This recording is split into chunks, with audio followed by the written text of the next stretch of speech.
Салам достор.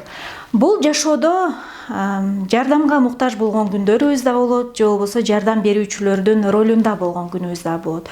Бирок сиз ойлонуп көрдүңүз беле? Жардам берүү бул чоң жоопкерчилик. Менимче кандайча деген суроо жаралышы мүмкүн.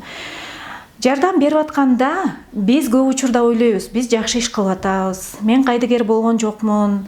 Мен боорукер адаммын. Ар бир адамдын жардам берүүгө милдеттүү, же болбосо биз жаратуучу бизди жардам берсин деген эми ар кандай нерселер менен жардам бергенге ашыгабыз. Бул жакшы. Бирок сиз ойлонуп көрсөңүз, сиз берген жардам ал адамга пайда алып келип атабы, же көбүрөөк зыян алып келип атабы? Анткени ар бир нерсенин пайдалуу дагы, зыяндуу дагы жагы бар экенин жакшы билебиз.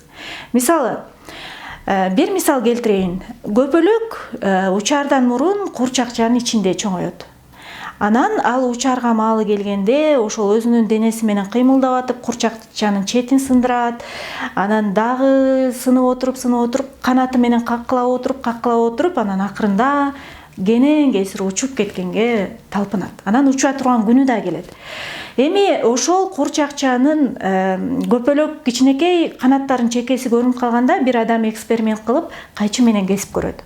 Ал көпөлөктү мындайча айтканда өзүнүн ошо тыштан жардам берип курчакчасын ачып учурганга аракет кылат, бирок тилекке каршы курчакча канатын каккылап, көпөлөк анан тез эле өлүп калат. Эмне себептен?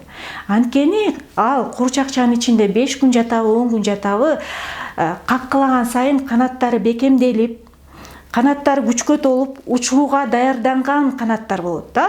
Ошол сыяктуу эле биз адамдарга жардам бергенде канаттарын бекемдегенге, башкача айтканда, ал жашоо аны бышырып атса, жашоо аны кыйынчылыктар менен кийинки кыйынчылыктарга үйрөтүп атса, анын бир мүнөзүндөгү бир керектүү учурларды жашоо тарбиялап атса, биз ошол процесске кийлигишип зыян келтирип алабыз. Ал адам бышпай калат, ал адам кыйынчылыктарга чыдамсыз болуп калат, ал адамдын башкача айтканда канаттары алсыз болуп, моралдык жактан майып болуп калышы мүмкүн.